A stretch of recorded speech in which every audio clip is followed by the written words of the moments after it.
Assalamualaikum warahmatullahi wabarakatuh. Saya Galuh Maharani, NPM 1701020071. Di sini saya akan menjelaskan terkait dengan sistem ACL. Pertama, kita akan membahas soal nomor 1, yaitu apakah terdapat data error dalam semua tabel tersebut. Nah, kita buka file gaji, kemudian kita klik data, kita verify files, kemudian kita add all, kemudian kita OK. Nah, di sini tertera bahwa tidak ada data error pada tabel gaji. Kemudian untuk tabel hutang, kita menggunakan cara yang sama, yaitu data, verify files, kemudian kita add all, kemudian kita OK. Nah, di sini tertera tidak ada data yang error pada tabel hutang. Kemudian kita klik tabel pegawai, kemudian kita klik data, verify files, kemudian kita add all, kemudian kita OK. Nah, di sini juga pada tabel pegawai tidak ada data yang error. Untuk tabel pelanggan, pemasok, persediaan, piutang, ini juga menggunakan cara yang sama. Sehingga bisa disimpulkan bahwa tidak ada data error pada seluruh tabel yang ada. Kemudian nomor 2 ini informasi yang didapat dari bagian akuntansi adalah saldo utang dagang perusahaan itu senilai $275.203,97. Nah, di sini terdapat 2 pembelian yang dibatalkan dengan nomor invoice 237541 dan 106500602 dan kepada vendor siapa yang transaksinya dibatalkan. Nah, kita akan menggunakan file gabungan pemasok dan hutang. Nah, kemudian kita sebelumnya harus lihat apakah saldonya sama atau tidak. Kita bisa klik analyze, kemudian kita klik total files, kemudian kita klik ini, kemudian kita klik invoice amount, kita OK, if-nya kita kosongkan, kemudian kita OK. Nah, di sini tertera bahwa saldonya itu berbeda. Jika di sistem saldo ini sebesar 278.641,33. Kemudian untuk melihat pembelian yang dibatalkan, kita klik FX, kemudian kita klik invoice number, kemudian sama dengan kita ketikkan nomor invoice-nya. Kita verify terlebih dahulu. Nah, kita OK, kemudian kita OK. Nah, di sini muncul, kita geser, bahwa di sini dengan nomor invoice 237541 ini transaksi yang dibatalkan itu kepada vendor Haris Project. Kemudian yang selanjutnya yaitu kita klik FX, kemudian kita klik invoice number, sama dengan kita lanjutkan nomor invoice-nya yaitu 106500602. Kita verify, kita OK.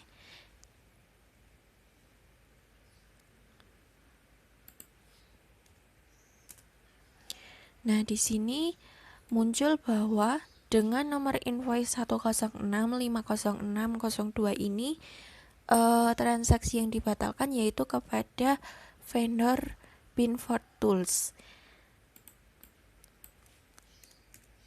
Nah, untuk soal selanjutnya yaitu berapakah jumlah transaksi pembelian yang terjadi sebelum 1 Juli 2000 dan berapa total nilai transaksinya. Nah, kita menggunakan file yang sama, yaitu file gabungan hutang dan pemasok. Di sini kita klik analyze, kemudian total fields, kita klik total fields, kemudian invoice amount, kita oke. Nah, if-nya kita isikan dengan invoice date kurang dari 1 Juli 2000.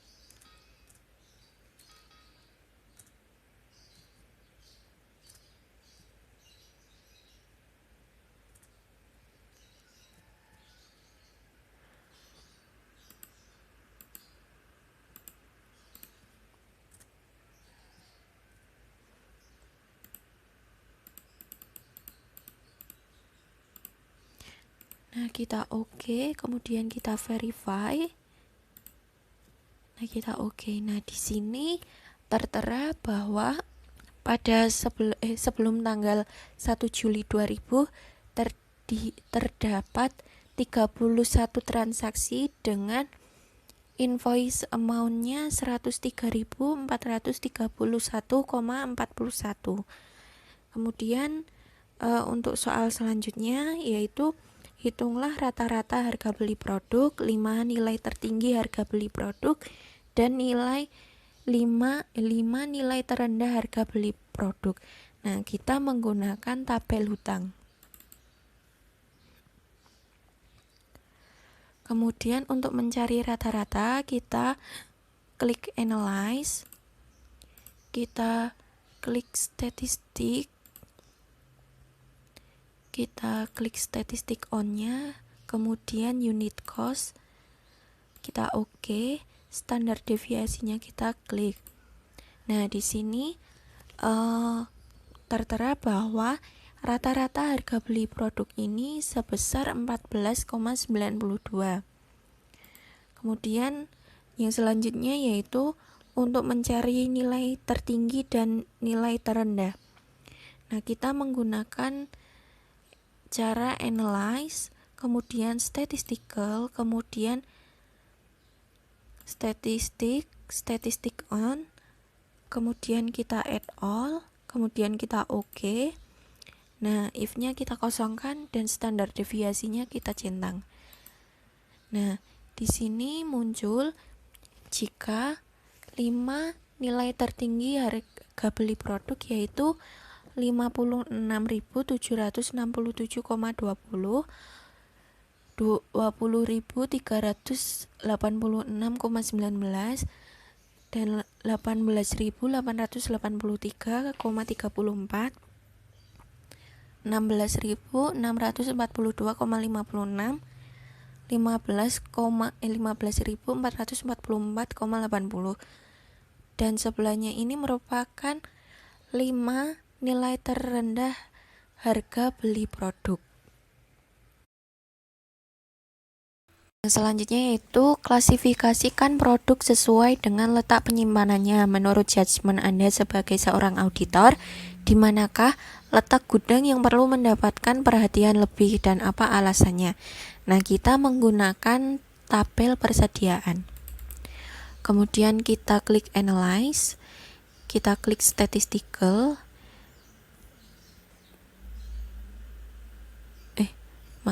kita klik classify, kita klik classify on, kemudian kita klik location, kita oke. Untuk subtotal fields-nya kita add all, kita oke. Nah, kemudian kita oke. Nah, di sini dapat kita analisis bahwa pada nomor 22 ini merupakan lokasi dengan value terendah, di mana quantity on hand-nya itu memiliki jumlah yang rendah dibanding dengan quantity on hand pada lokasi yang lain, sehingga perlu adanya perhatian yang lebih. Selanjutnya, nomor 6 yaitu buatlah kelompok utang berdasarkan nilai transaksi dengan jumlah kelompok 5 dengan range nilai transaksi berapakah yang paling tinggi presentasenya dengan tabel hutang. Kemudian kita klik analyze, kita klik statistical, kita klik profile, kemudian profile fields, kita klik invoice amount, kita oke. Nah, kita oke. Kemudian klik analyze, stratify. Nah, untuk intervalnya ini kita ganti menjadi 5. Kita oke. Nah, di sini akan muncul tabel sehingga bisa disampaikan jika nilai transaksi yang paling tinggi presentasenya yaitu pada transaksi 97 dengan presentase 95,1%. Yang selanjutnya sebutkan 3 karyawan dengan gaji tertinggi dan 3 karyawan dengan gaji terendah. Dan sebutkan juga 3 karyawan senior dan 3 karyawan junior. Nah, untuk 3 karyawan dengan gaji tertinggi dan terendah ini, kita bisa menggunakan tabel gabungan gaji pegawai. Kemudian kita klik analyze, kita klik statistical, statistik. Nah, ini statistik on-nya kita klik gross pay, kita oke. Untuk standar deviasinya kita centang dan kita oke. Nah, di sini muncul tabel tertinggi dan terendah. Nah, kita klik. Nah, di sini tertera bahwa gaji tertinggi itu pada Carmen Bacardi Bolivar. Kemudian untuk gaji tertinggi selanjutnya yaitu pada John Mullen dan Rich Bowen. Untuk gaji terendahnya ini pada Industrias Mandimex S. Ini yang berada pada operator. Selanjutnya untuk gaji terendah selanjutnya yaitu pada Girelli dan Astolfoni yang sama-sama di bidang operator. Selanjutnya untuk karyawan senior dan karyawan junior ini kita menggunakan tabel gaji dan pegawai juga. Kita klik analyze, kemudian statistical, statistik on, kita klik hire date, kemudian kita oke. Untuk standar deviasi kita centang, kemudian kita oke. Nah, di sini muncul tabel tertinggi dan terendah. Nah, untuk karyawan yang paling senior ini terdapat George Marin dan Alejandro Septin.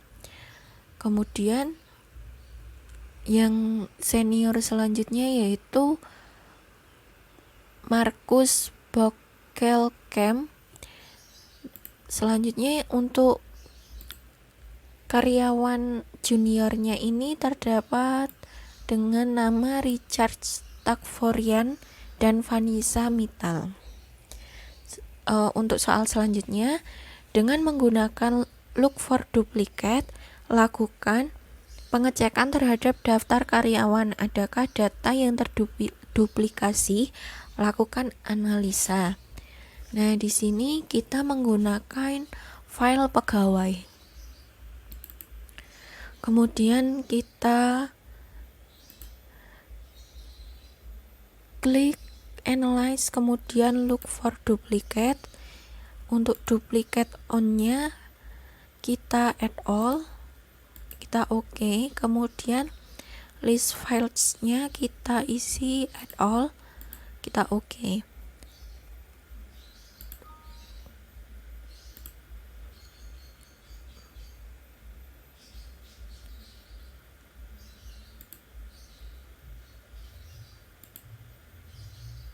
Nah, di sini tertera bahwa dengan menggunakan look for duplicate ini terdapat informasi bahwa tidak ada data karyawan yang terduplikasi. Selanjutnya kita akan membahas nomor 9. Lakukan join data piutang dan pelanggan, kemudian analisa data piutang sebelum dan setelah digabung. Adakah yang berbeda? Kemudian lakukan analisa penyebab terjadinya perbedaan. Kita dapat melihat pada tabel pelanggan ini terdapat 64. Kemudian pada tabel piutang terdapat 772. Sedangkan pada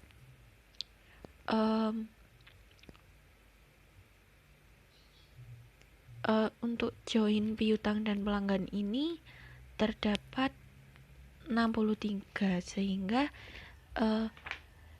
ini kemungkinan terdapat transaksi yang tidak ada namun tetap dicatat, yang menyebabkan terjadinya perbedaan antara join data dengan tabel-tabel yang lain. Yang selanjutnya kita masih menggunakan join data piutang dan pelanggan. Untuk nomor 10, buatkan daftar nama pelanggan yang piutangnya jatuh tempo sebelum 1 Juni. Kita klik data, kemudian kita export to other application, kemudian kita klik view, kita klik text, if-nya kita klik do,